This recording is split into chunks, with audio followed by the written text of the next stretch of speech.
Boa tarde a todos os internautas, bem-vindos ao nosso debate. É uma alegria ver que várias pessoas se interessaram pelo tema de hoje, que é literatura, tradição oral e educação. Para falar sobre esse tema, ninguém melhor do que Regina Machado. É ela que vai conversar essa tarde aqui com a gente sobre esse tema tão instigante da educação e da arte. A Regina Machado tem mais de 25 anos de experiência como educadora, ela é doutora em arte e educação e professora livre docente da Escola de Comunicação e Artes da Universidade de São Paulo. É no Brasil uma das pioneiras da retomada da arte de contar histórias. E não foi por acaso que, ao longo de todos esses anos, ela congregou junto dela vários grupos de pessoas interessadas em se aventurar pelo mundo das histórias contadas oralmente. Os nomes dos grupos que se juntaram a ela foram variando conforme os anos foram passando. Companhia Palavra Viva, Grupo Pé de Palavra, o Grupo Pé de Maravilha. E a Regina vem sempre abrindo generosamente as suas portas e as suas janelas, que é de onde ela olha para as histórias, para esses novos e antigos militantes da arte de contar histórias. A sua vida, na verdade, é guiada pelas histórias. E dentre todas as ações que ela já realizou para manter viva a cadeia da tradição oral, está uma ação muito importante que acontece em São Paulo de 2 em 2 anos, o Boca do Céu, Encontro Internacional de Contadores de Histórias. Desde 2001, a Regina vem batalhando para que esse encontro aconteça e favoreça que todas as pessoas, educadores, artistas contadores e pesquisadores da tradição oral, tenham um lugar para poder se aperfeiçoar e conversar mais sobre essa arte milenar, a arte de contar histórias. Bem, vamos então falar com ela, não é? Porque os internautas já devem estar ansiosos para ouvi-la aqui entre nós. Boa tarde, Regina. Bem-vinda ao nosso encontro virtual. Boa tarde, Madalena. Boa tarde a todas as pessoas que estão ouvindo, não sei de onde, de que lugar. Obrigada, viu, Madalena, por essa apresentação. É muito bom. A gente que nunca fala da gente e nunca nem quer saber quem a gente não tem tempo, né? É muito bom de escutar alguém falando das coisas que a gente faz. Dá uma alegriazinha, né? Que bom, Regina. Você certamente tem que ficar muito feliz pelo trabalho que faz mesmo. E como a gente não podia deixar de começar de um jeito tradicional, a primeira pergunta é: como é que foi esse início do seu trabalho com a narração de histórias? Como é que você iniciou essa pesquisa com a tradição oral? Eu nunca sei responder perguntas desse tipo. Eu acho que esse trabalho se iniciou desde que eu aprendi a ler. Eu acho que o Monteiro Lobato foi um grande personagem importante, a Emília mais ainda, para que a minha imaginação começasse a ser povoada de imagens belas, fecundas, que fazem parte de todos os textos de literatura bons que a gente lê na vida, e não só dos textos de literatura, mas das histórias que a gente escuta, prestando atenção das mais variadas pessoas. E eu acho que tem gente que, quando é pequenininha, não se importa muito com palavras, mas provavelmente vai ser um grande cirurgião, uma grande pessoa que sabe fazer bolos, ou uma grande pessoa que sabe tocar violino. Eu não, acho que eu sempre prestei atenção e observei o que efeito que as palavras fazem dentro de mim e das pessoas. Então não tem muito, acho que um começo, acho que isso começou desde que eu nasci, de algum jeito. Isso é muito bom. A gente tem discutido muito na formação de professores, né, sobre como, desde pequena, é importante mesmo esse contato com as histórias, né? E hoje em dia a gente vê que, apesar do desenvolvimento tecnológico, percebe-se que tem um grande interesse nas narrativas de tradição oral e esse boom do resgate da arte de contar histórias, né? Nas pessoas de todas as idades, mas sobretudo nas crianças, essas histórias que vem de um passado imemorial, com essa atmosfera de encantamento, elas exercem um fascínio tão grande que, às vezes, para algumas pessoas que não são tão cativadas pelas histórias, é até difícil de entender, né? A que você atribui, Regina, esse fascínio das pessoas por essa atmosfera de encantamento dessas histórias que vêm de tão longe?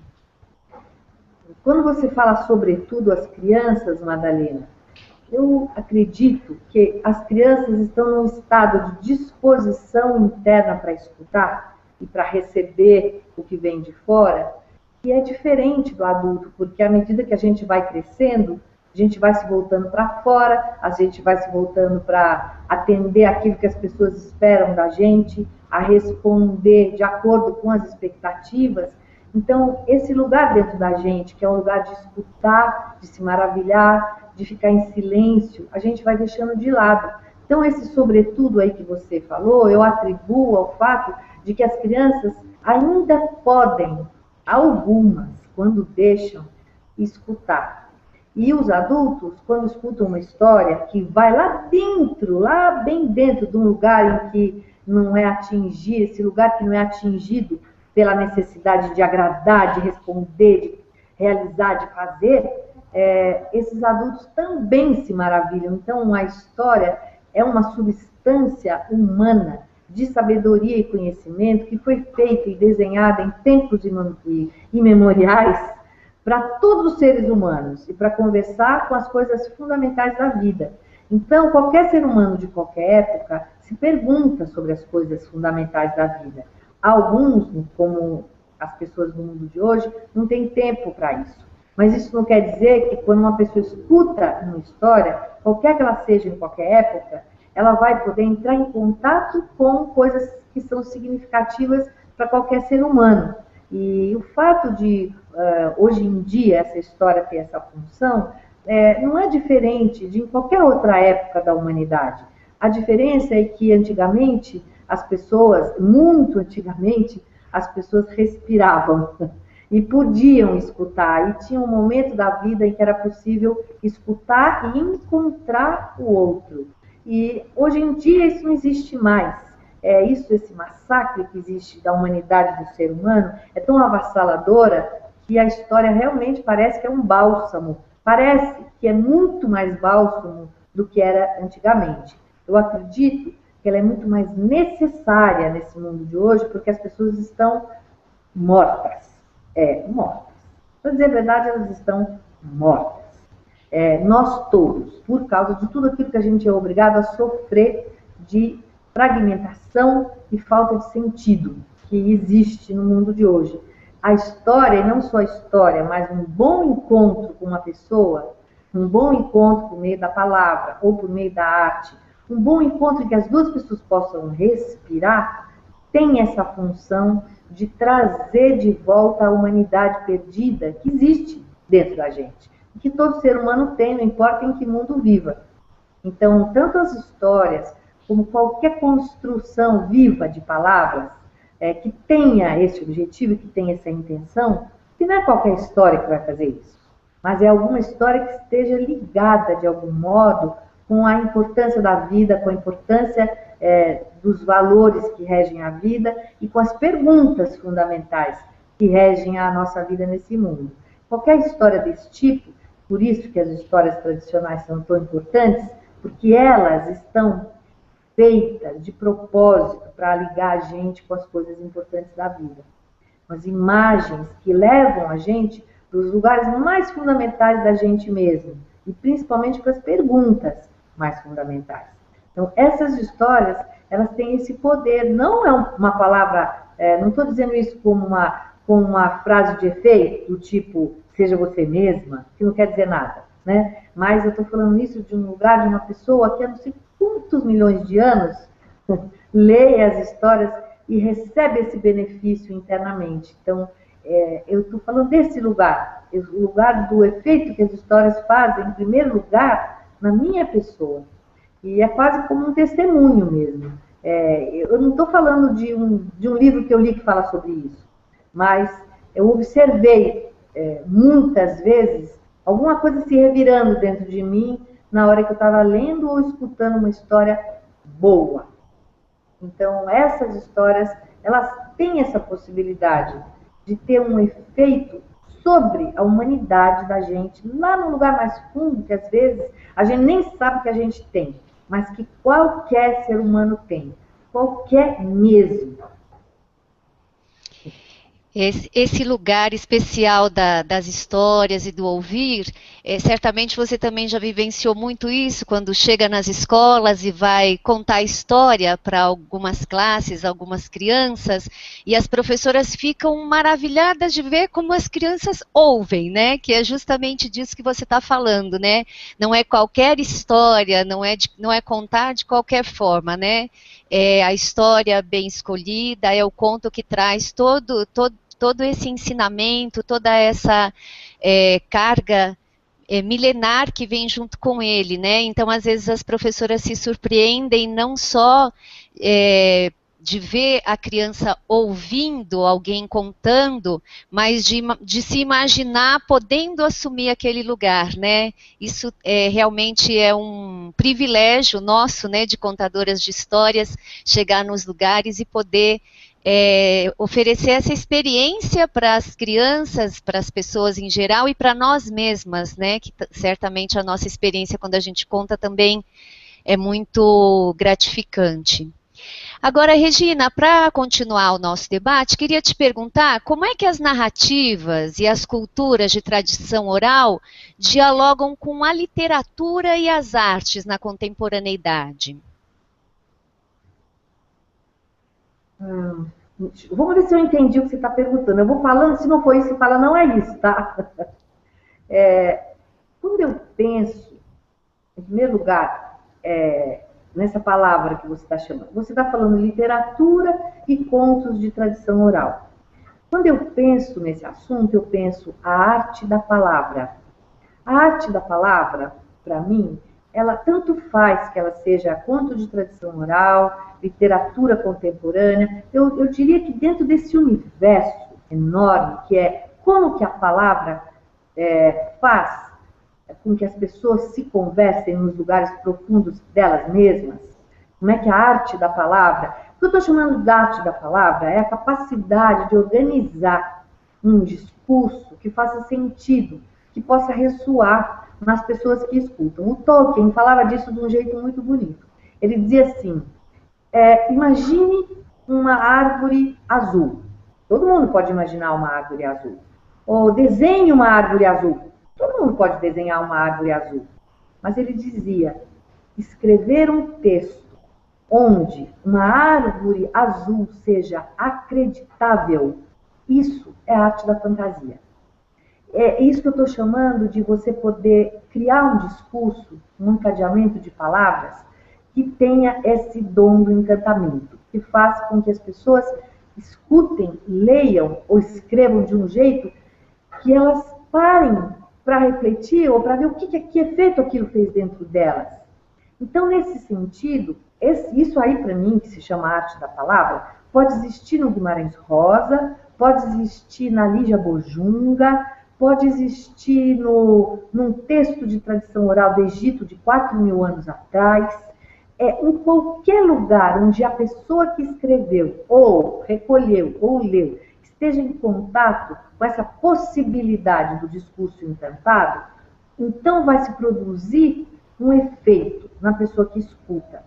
Por isso, eu acho que eu não chamo de literatura. Agora, veja bem, é muito importante perceber como é que essas coisas se organizam. Isso é uma arte, não é? Por exemplo, hoje em dia, se a gente vai à Bienal, a gente pode parar diante, ficar meia hora tentando discutir uma obra, olhar e falar, olha só como que a vassoura está ligada com o balde.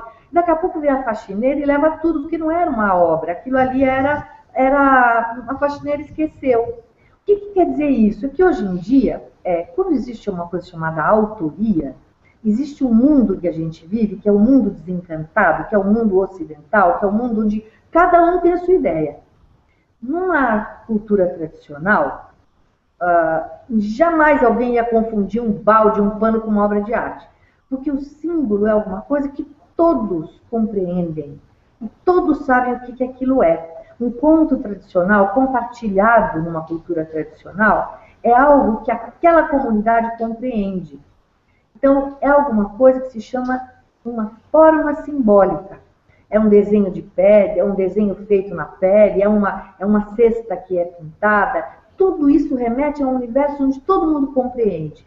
Ou seja, quando um educador ou quando um contador de histórias vai contar uma história, seja tradicional ou seja um conto de autor, um romance de autor, a coisa mais importante é a gente se posicionar e contextualizar isso. E saber de onde que isso vem.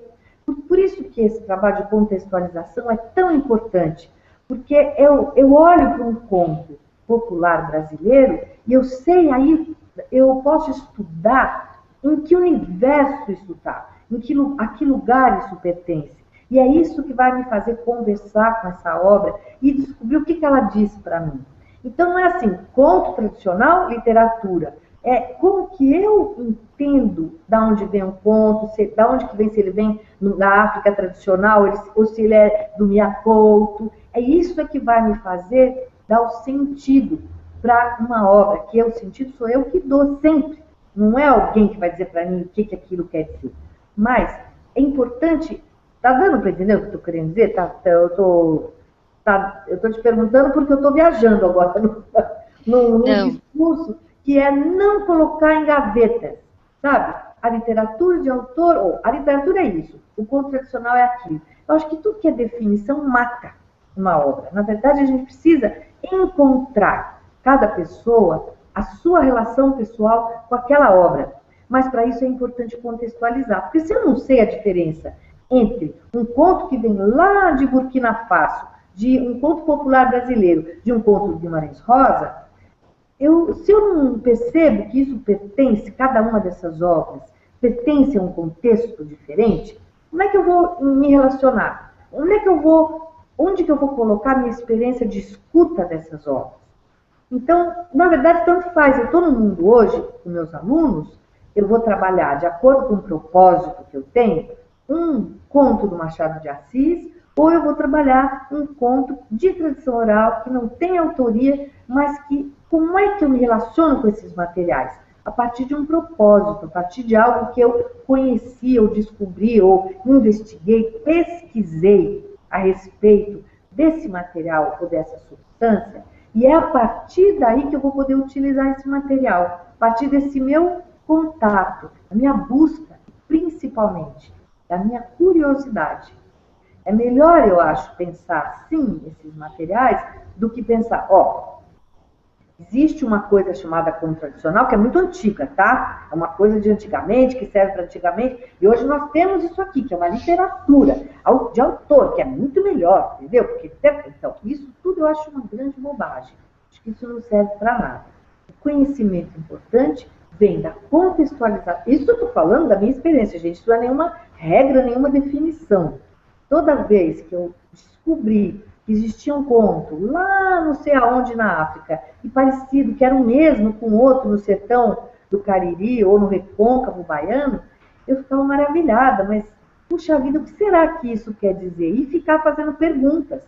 Eu acho que a gente, como educadores, a gente tem que perguntar o tempo todo.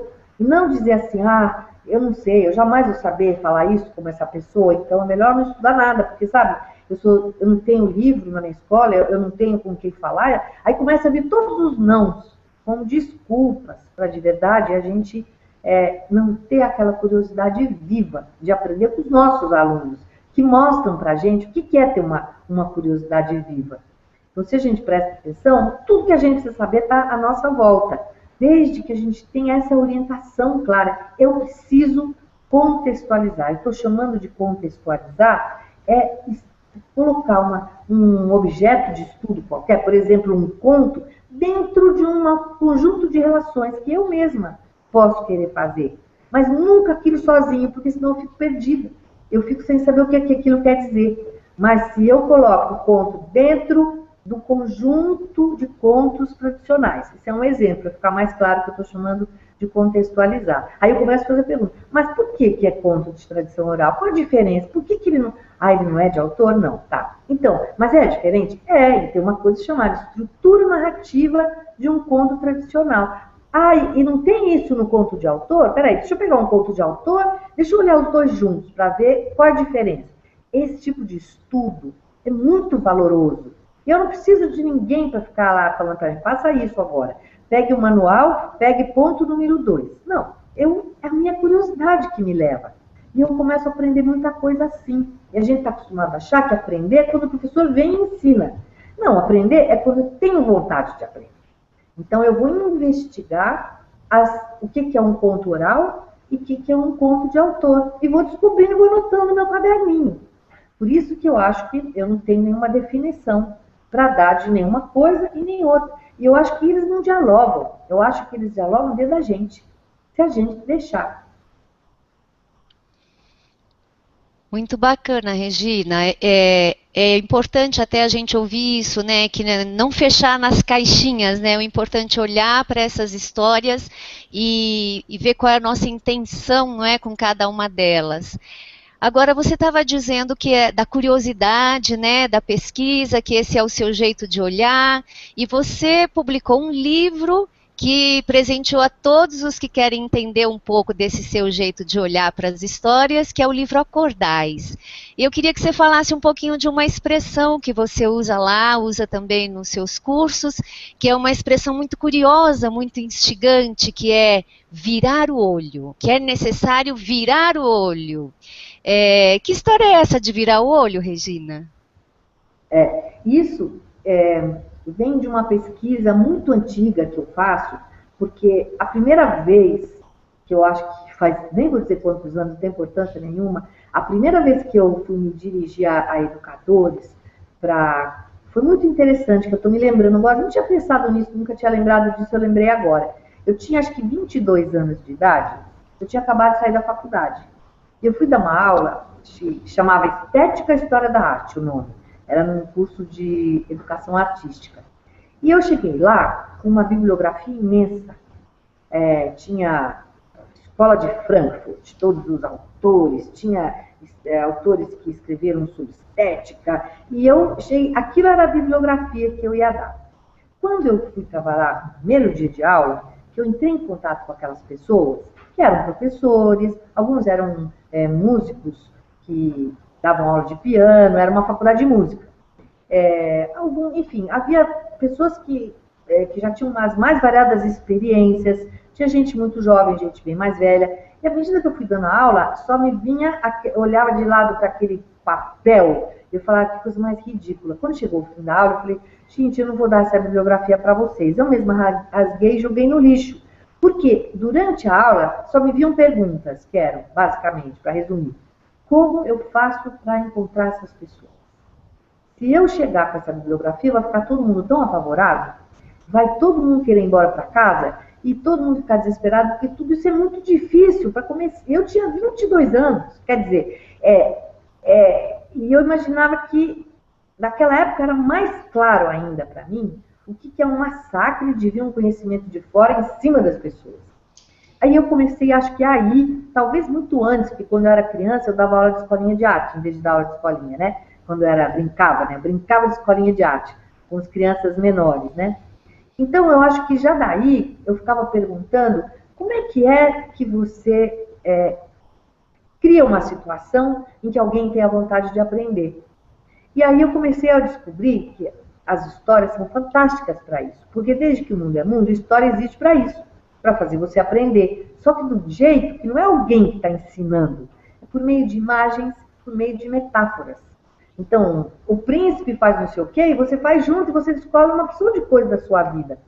E aí eu comecei a inventar metáforas, inventar imagens, para que as pessoas pudessem, na hora de aprender, primeiro já ficar mais relaxada. Se chega uma professora e fala, gente, vamos montar o trem, a professora já fica mais à vontade, né? Ela não está fazendo um discurso, não está falando difícil, não está escrevendo na lousa uma citação do Kierkegaard, né? Ela está falando assim, vamos montar o trem? Só que o trem é uma metáfora de uma coisa que se chama estrutura narrativa.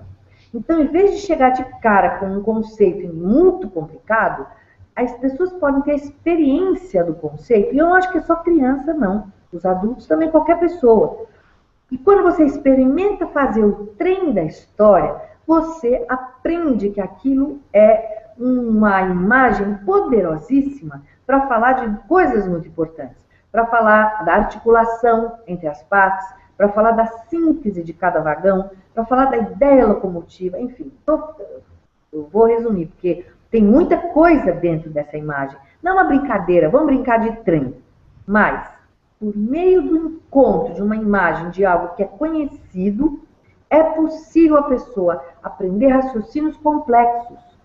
Então, virar o olho é um exemplo disso. Aí eu fui criando vários tipos de coisas assim, que é como as crianças brincam, que é como as crianças se entendem, e como a gente também, como poeta faz, eu não sou, Deus, né, jamais diria que eu estou fazendo uma coisa poética, mas poesia é isso também, né? Agora, não é poesia o que eu faço, é uma forma teórico-poética de trabalhar com educação e com arte.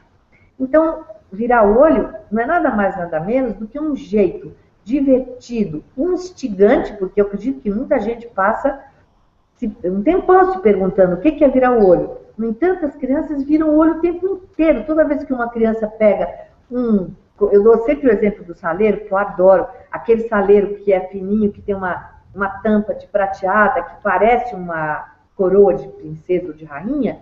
Quando uma criança pega um saleiro daquele e outro e começa a brincar, a gente já viu quantas vezes, né? Uma criança sozinha conversando, a princesa conversa com o rei, e são dois saleiros, né? Ela está de olho virado, quer dizer, ela está olhando para aquilo que as pessoas olham todos os dias, com o olho de todos os dias, e está olhando de um outro jeito, com o olhar da fantasia, com o olhar da imaginação e da transformação, e o olhar da história, que é sempre aquela pergunta: e se fosse possível que esse saleiro fosse uma princesa?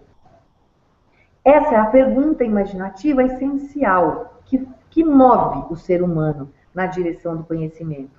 E essa é a pergunta que as histórias nos convidam a fazer. E se fosse possível o quê? Quando você vira o olho, a cortina vira um castelo. A batata não vira nada, gente. A batata dá vontade de comer. Não dá para batata virar uma princesa, porque batata não é princesa. Nem 10 horas que eu olho para uma batata, só se for a mulher do Shrek, né? Não dá para virar uma princesa. Ou seja, o virar o olho é um recurso para que o ser humano entre em contato com as possibilidades, com aquilo que não é, mas pode ser. Não com aquilo que é já dado todos os dias do mesmo jeito. Mas nossa, e se fosse possível que eu sempre uso os espanadores, né? E que esse espanador fosse o rabo de um cavalo. Pronto. Essa pergunta é uma pergunta que a gente faz quando a gente está de olho virado. É o máximo que eu posso dizer, porque explicar de onde que veio o olho virado, eu não tenho a menor ideia. Mas quando eu falei, eu entendi. Eu falei, se eu entendi, eu acho que também os professores vão entender.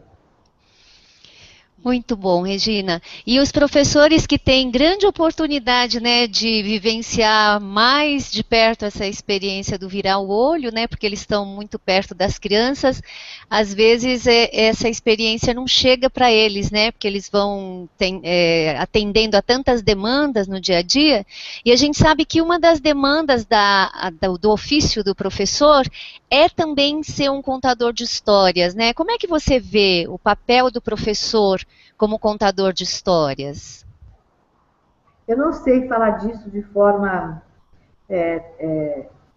geral, vamos dizer assim, com uma formulação clara.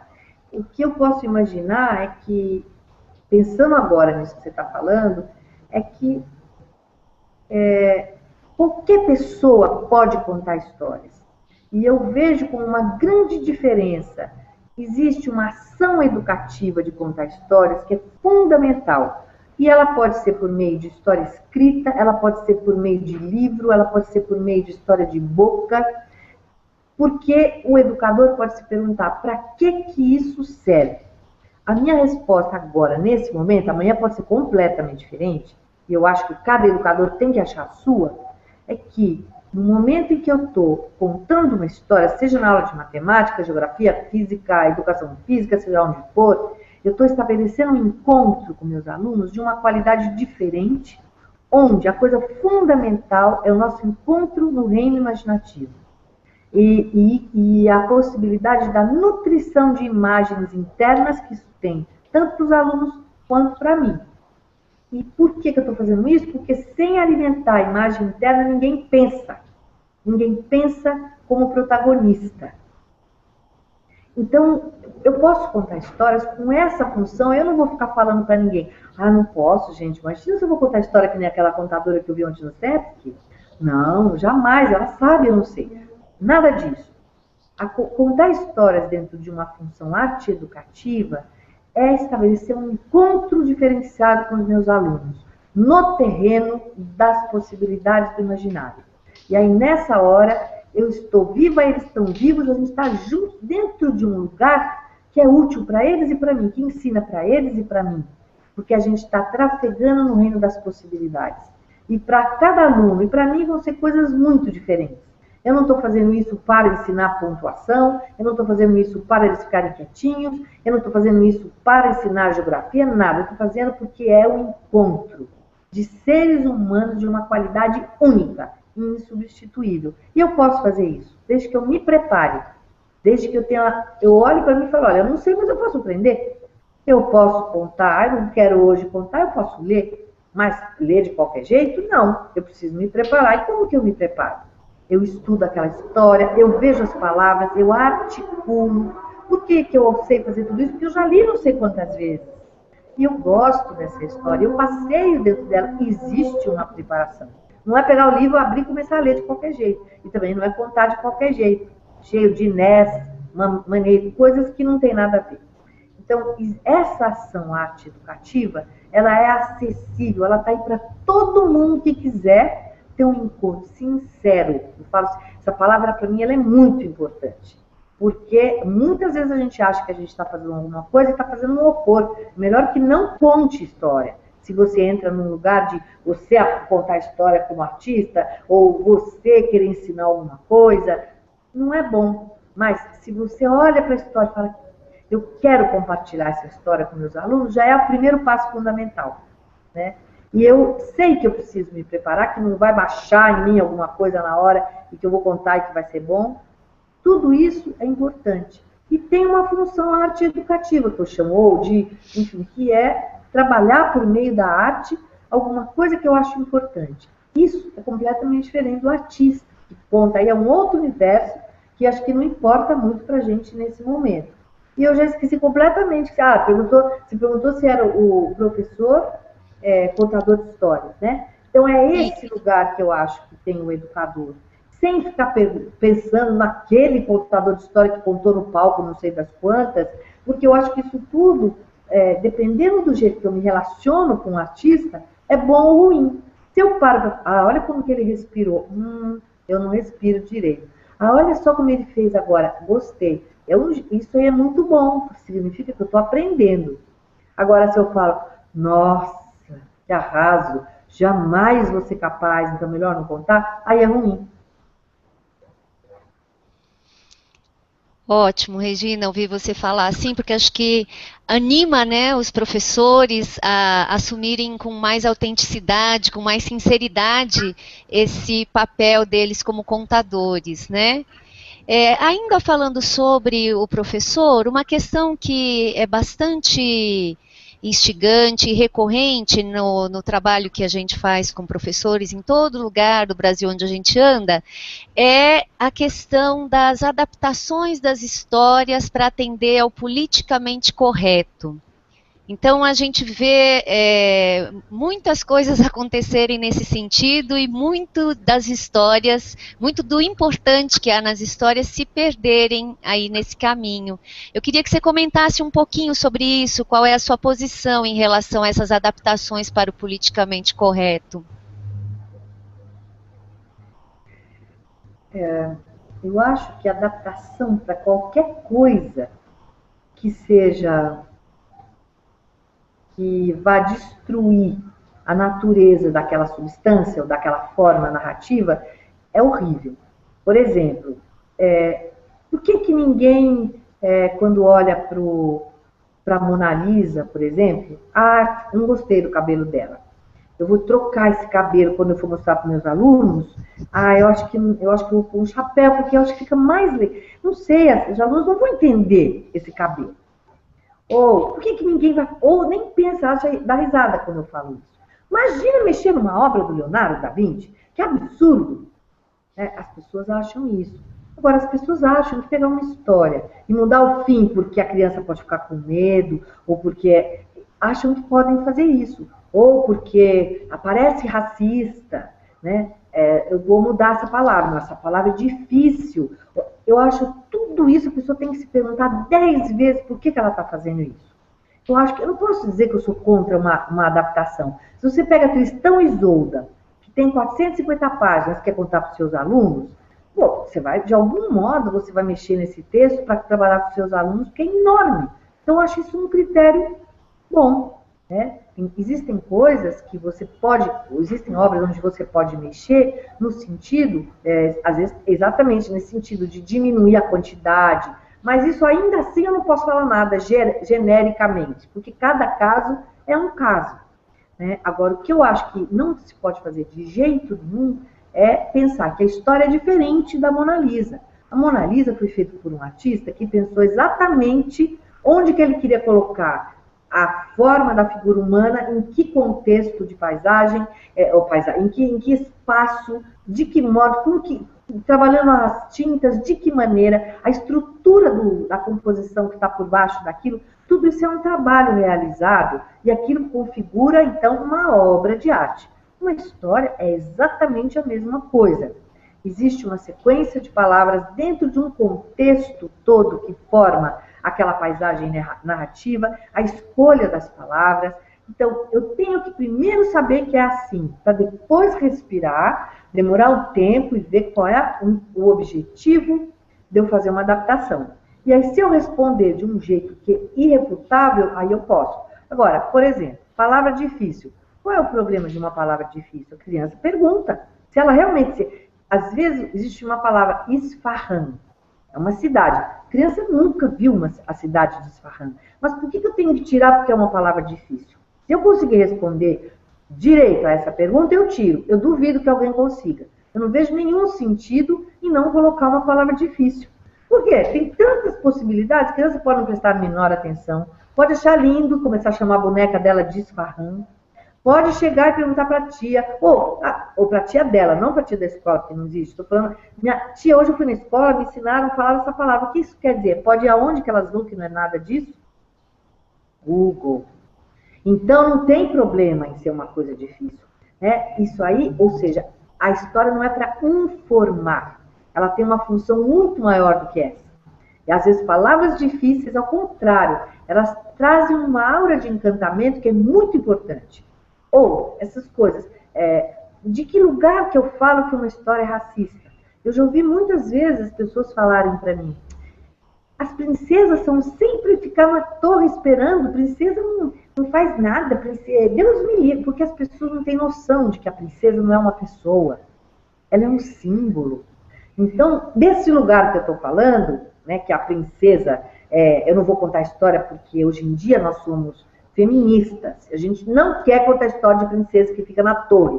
Isso é uma grande bobagem, né? Porque, na verdade, as princesas, entrar em contato com a qualidade essencial do que é ser princesa dentro da gente, não tem nada que ver com coisas cotidianas, com a mulher de hoje, não tem nada que ver, porque a história está em outro lugar. E a gente sabe disso quando a gente respira e escuta uma história.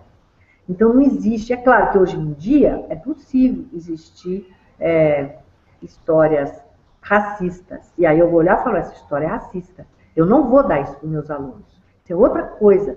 Agora, o fato de ter a tia Anastácia, do jeito que ela era colocada numa obra do Monteiro Lobato, a tia Anastácia da minha infância é adorável. É um ser humano adorável. É a minha memória da tia Anastácia.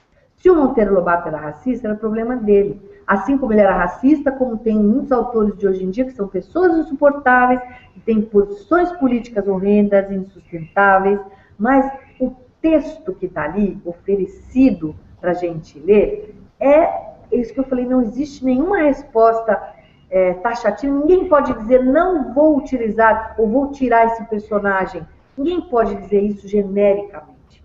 Existe uma situação do momento, eu com os meus alunos, e o meu trabalho pessoal interno, de critérios, de ética, a minha formação, que vai me fazer escolher o texto que eu vou dar e principalmente a ideia de que eu estou trabalhando com uma obra de arte. Então, se eu tenho dúvidas, então eu não vou dar aquele livro, pronto.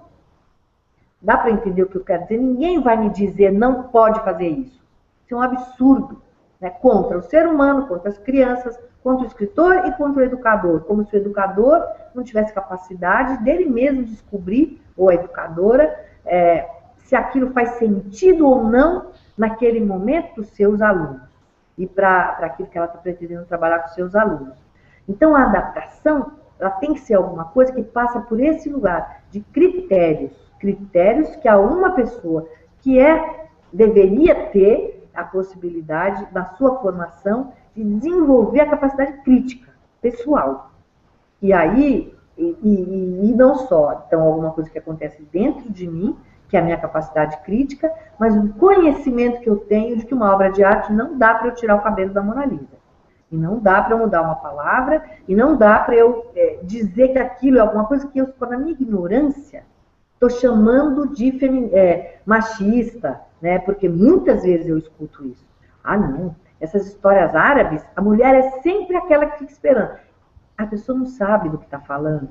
Então é uma vergonha, porque é uma falta de conhecimento mesmo, né? E eu acho que a história, ela fala para o ser humano de um jeito que a gente nem imagina. Tem aquela famosa história do prefácio do livro do Perrault, de uma edição brasileira, que um escritor fez dos contos do Perrault. E ele conta uma história curtinha, que eu vou contar rapidinho, que ele tem que tomar conta de uma menina de 4 anos, quando a mãe sai. E aí a mãe fala, minha filha, quando eu voltar, nós vamos comer o bolo que eu fiz para você. E aí ele fica ali com a menina e tem vontade de contar a história do Chapeuzinho Vermelho, mas fica com medo, achando que, não, se eu contar, ela vai... capaz dela ficar com medo do lobo, mas assim, ele conta, com todo cuidado, ele conta a história do Chapeuzinho Vermelho. E quando termina, ele pergunta para a menina, escuta, e que tal, você gostou da história do Chapeuzinho Vermelho? Ah, eu adorei, você gostou do lobo? Gostei, ele é bonzinho. Aí o homem fica todo atrapalhado, fala, mas como assim bonzinho? Essa menina não entendeu nada, ele comeu a vovozinha, comeu o Chapeuzinho, ela falou, mas ele não comeu o meu bolo. Então, essa ideia de que como é que essa criança entendeu essa história? Ela estava preocupadíssima que o bolo dela pudesse estar inteiro para ela comer depois. Se o lobo não comeu o bolo dela, ele era bonzinho. Quem que poderia imaginar isso? Então, a gente não tem ideia de como é que a história conversa internamente com cada criança. É só mais um adendo para essa ideia de que adaptar, a gente precisa ter muito cuidado, principalmente muito critério. Muito bom. Acho que isso que você traz, Regina, também ajuda o professor a olhar para o seu papel como protagonista também da ação educativa, né? Você fala de um professor que não é um mero executor de planos, né? Ele tem que ter ali uma reflexão em cima daquilo que ele escolhe trabalhar com os alunos, ou daquilo que é exigido que ele faça, mas ele também pode refletir sobre aquilo, sobre aquelas histórias, sobre adaptar ou não, né? E com que sentido o que o aluno vai poder experimentar com ou sem aquela adaptação. Foi bem bacana essa sua fala sobre isso. Nós temos aqui uma pergunta de uma internauta, Ana, sobre uma questão que eu sei que você já falou muito sobre ela, hoje você vai voltar a ela. Histórias ou histórias, Regina? Tem diferença? Como é que é o uso desses termos para você? Ana, boa tarde. Hoje, por exemplo, como você disse, Madalena, eu já falei muito sobre isso. Eu, hoje em dia, penso totalmente diferente. Eu não sei, de novo, eu acho que... como que eu vou dizer? Eu já pensei tão diferente agora que eu tenho que lembrar agora por que eu estou pensando diferente. É a mesma coisa que eu acabei de falar. Eu sempre falo a mesma coisa. Depende de quem está dizendo, de que escolhas que você faz e que critérios você tem. Por exemplo, antigamente eu dizia assim: história com H maiúsculo é a história da cronologia, é a história da princesa Isabel, é a história do Dom Pedro II. É uma história cronológica que aconteceu numa data e que todo mundo sabe que 1545 é diferente de 2007. Essa história com H fala desse tipo de fato. Fato da horizontalidade, de coisas acontecidas e que alguém testemunhou porque aconteceu no nosso mundo, aqui de baixo, no mundo horizontal, o mundo de todo dia, o mundo da cronologia. Aí eu dizia assim, pois é, para mim, história fala de um outro tipo de acontecimento. Um acontecimento que não é da cronologia, é o acontecimento do tempo que não havia tempo e do lugar que era lugar nenhum. Quer dizer, do mundo da imaginação. E aí vai vir muita gente que vai falar, ah, mas as histórias da história também são imaginadas por alguém. E vem uma discussão enorme. Mas para mim era útil, porque eu queria tratar dos meus queridos contos como histórias. E eu descobri que eu tinha um vizinho ou uma pessoa importantíssima que poderia ser meu aliado nisso, que é o Guimarães Rosa, porque ele escreve primeiras histórias. E em todos os cursos as pessoas falam, professora, a história não existe, no dicionário é só com H. Eu falo, mas o Guimarães Rosa diz história. Se ele diz, eu também posso dizer. E era desse jeito que eu costumava entender esse assunto. Como se o universo da história com E é o universo do que não necessariamente aconteceu no dia 15 de outubro de 1937, mas que acontece agora comigo na hora que a história é contada para mim. Isso é o que define para mim uma história. Nossa, é isso mesmo. Ela acontece agora. Se eu contar para alguém, nesse instante que isso está acontecendo, o que está acontecendo aqui? Está acontecendo uma história. De tal maneira que eu posso fazer uma história da história da Marquesa de Santos. Quer dizer, não é tão simples. Deu para entender o que eu falei agora? Quer dizer, numa hora que eu escuto a história da Marquesa de Santos, que é um fato histórico, da maneira como ela pode ter sido contada para mim pelo professor que me falou disso, ela pode virar dentro de mim uma história. Então, não é tão fácil definir isso, e nem eu quero. Só estou tentando te responder como que alguma coisa faz sentido para mim. E é por isso que eu posso estar te falando, porque faz sentido. Mas isso não é uma definição. Né? Isso tem gente que até hoje vai dizer que agora já tem no dicionário História com E, que, enfim, muitas teorias podem ser faladas a respeito disso, mas eu acho que o que importa é que a pessoa que está usando um ou outro se sinta confortável, quer dizer, o que eu estou chamando de confortável?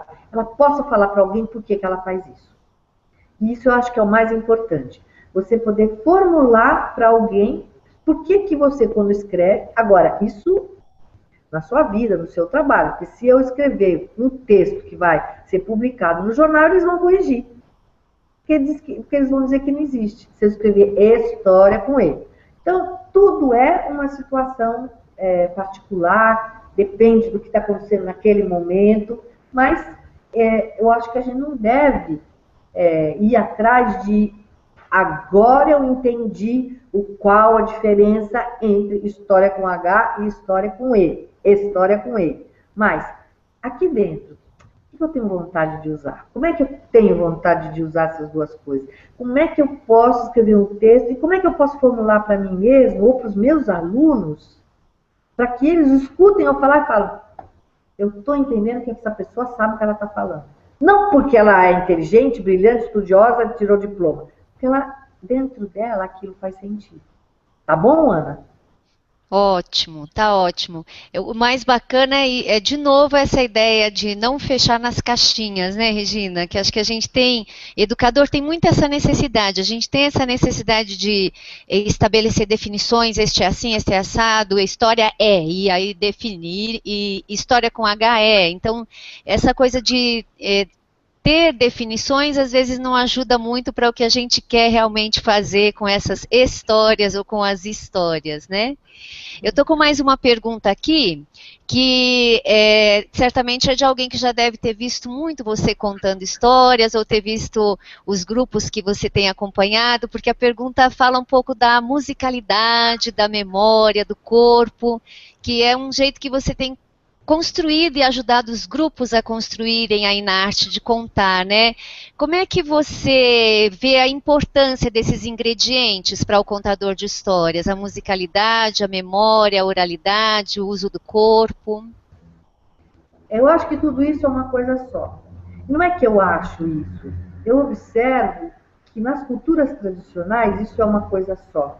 Nas culturas tradicionais não existe a dança, o corpo, a palavra, a música, não existe.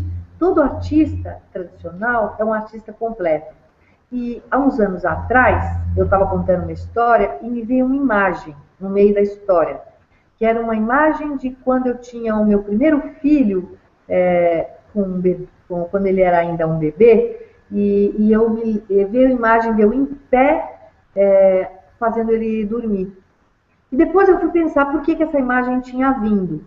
Comecei a observar que quando eu contava histórias, eu contava regularmente, muito, praticamente toda semana inteira, eu estou falando contar para as pessoas, né? E eu descobri que quando eu contava, eu tinha um movimento oscilatório, da esquerda para a direita e da direita para a esquerda.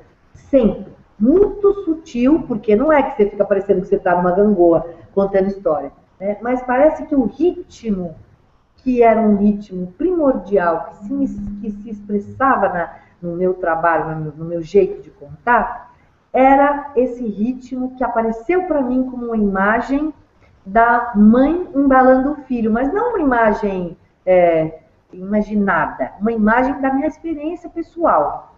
E aí eu descobri que, de fato, esse ritmo embala e embalava a minha voz. Mas não sempre a ser sempre igual, mas como um ritmo essencial, de mudança de um lado para outro, como se aquilo marcasse uma passagem de qualquer história que eu fizesse. E esse qualquer história significa que se é uma história engraçada, vai ter uma melodia muito diferente de uma história mais densa, ou de uma história de amor, ou de uma história de aventura, ou de momentos de amor, de densidade, de aventura dentro de uma mesma história. Então, isso tudo que eu estou falando, eu me lembro muito de ter lido num livro, numa pesquisa do Assis, que é o Francisco Assis de Souza Lima. Ele fez uma pesquisa sobre os contadores de história na região do Crato, no Ceará, e ele entrevistou um senhorzinho, que é uma pessoa muito simples, que falou para ele que história é cadência. Essa frase pode ser escrito 100 mil livros de teoria, que nenhum vai conseguir falar com tanta clareza, simplicidade e verdade.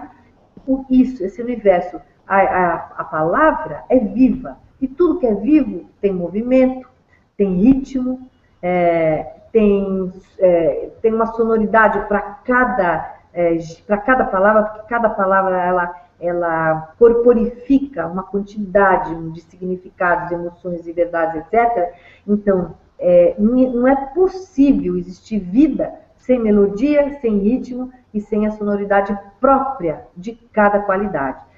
Então, a história faz parte da vida. E por isso, se ela for contada de um modo vivo, não estudado, teatralizado, nada disso que eu estou falando, é a própria vivacidade daquela pessoa, porque a vivacidade de uma pessoa é diferente da vivacidade de outra pessoa. Mas estando viva, essencialmente, ela contém um ritmo que é uma pulsação, a pulsação do coração batendo, simplesmente isso, né? E muitas pessoas contam história, o coração aqui e a história lá. E por isso que não dá certo, porque é como se a pessoa esquecesse que é o coração dela que anima aquela história. Mas ela tem tanta preocupação de contar de um jeito que ensinaram, que não sei o quê, que ela põe a história lá não sei aonde e tentando fazer uma coisa totalmente artificial, que a vida desaparece. Então, melodia, Isso é essencial. Agora, o fato de ser essencial é alguma coisa com a qual eu posso entrar em contato. E isso é trabalho pessoal, de silêncio, de respiração, de uma opção de coisas. Às vezes, só de eu ficar parada vendo um pôr do sol, eu posso entrar em contato com aquilo que é o ritmo essencial da vida. Não preciso fazer curso com não é lá longe, impossível, não é muito simples. Batendo um bolo no ritmo daquilo que eu estou fazendo, eu posso entrar em contato com essa qualidade essencial. Outro dia eu vi um filme sobre a África, que o moço, que até conhecia ele lá em Burkina Faso uma vez, ele fala, tudo é ritmo. E aí ele vai mostrando todas as pessoas, as ações diárias de bater o milho, né, bater o milho, de bater o pilão, de socar o pilão, de fazer a serra, todos os movimentos são ritmados. Deveriam ser. É que a gente vive num mundo em que não existe isso mais. A gente é tudo fragmentado. A gente não entra em contato com esse ritmo essencial da vida, porque nada leva a gente a isso. Por isso que quanto mais a gente puder, a gente mesmo entrar em contato com isso e propiciar isso para os nossos alunos, isso é fundamental. As ações ritmadas, não como um ritmo exterior, mas como algo que expressa o nosso coração. Então a história, ela é tudo isso. Tudo está dentro dela. Eu só preciso deixar que ela fale isso para mim. Que a minha voz expresse isso, essa vivacidade. Então não tem como não ter melodia, ritmo, corpo, né, dentro de uma história bem contada. Mas isso não quer dizer que eu posso fazer qualquer coisa. Que aí uma pessoa que é assim, ela vai contar a história assim e as crianças vão embora, porque ela parece a hélice de um ventilador. Mas não porque ela seja assim, porque ela está assim, porque ela está ansiosa, porque ela está... Então, qual que é a primeira coisa? Silêncio. E o silêncio me faz entrar em contato com aquilo que está por baixo dessa hélice, dessa coisa. Por exemplo, tem gente que é assim, tem gente que é pior, que fica só assim olhando, aquela coisa parada. A pessoa não é assim, ela está assim. O silêncio é para descobrir qual é a qualidade do meu movimento naquela história.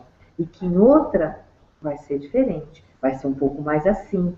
Mas tudo que é desequilibrado é ruim. Então, para eu romper o desequilíbrio da minha vida de todo dia, do estresse, do cansaço, das desculpas, tudo que eu falo que não dá certo por causa disso, é silêncio. Eu acho que é a única coisa que eu tenho para dizer. Como que a gente fica em silêncio para aprender a depois falar com alguém.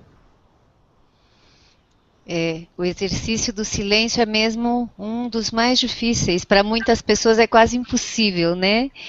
Nós estamos aqui com o nosso tempo encerrado. Queria agradecer, Regina, essa oportunidade de passar essa hora nessa conversa. Foi uma conversa muito produtiva. Certamente os educadores, contadores de histórias, curiosos da arte da palavra que estiveram conosco nesse momento, tiveram uma oportunidade de conhecer um pouco mais o seu olhar sobre a arte da narrativa, a arte da palavra, e também conseguiram levar algumas pulguinhas atrás da orelha, né, para pensar como é que eles vão se colocar como contadores nos lugares onde eles assumem essa palavra falada. Acho que você podia dar uma última palavra. Eu já falei demais, eu só quero agradecer, Madalena, agradecer vocês por essa oportunidade também de dar uma organizada nos pensamentos. É muito difícil a gente falar sem ver com quem a gente está falando, ainda bem que pelo menos eu estou te vendo. É muito complicado, porque a palavra, ela precisa do outro, né? Então eu tenho que estar imaginando esse outro que está me ouvindo. Eu espero que de algum modo isso possa ter sido útil para vocês. E agradeço muito essa possibilidade de ter estado aqui também. Obrigada. Muito bom. Encerramos assim o nosso debate de hoje. Quem quiser depois olhar com mais calma, o debate vai ficar disponível na plataforma do Letramento, vai poder assistir novamente, ouvir o que a Regina falou, reconsiderar algumas coisas. E logo nós teremos outras atividades na plataforma que também podem ser acessadas por qualquer pessoa que tiver interesse em estudar um pouco mais sobre o letramento. Muito obrigada, Regina. Tchau. Tchau.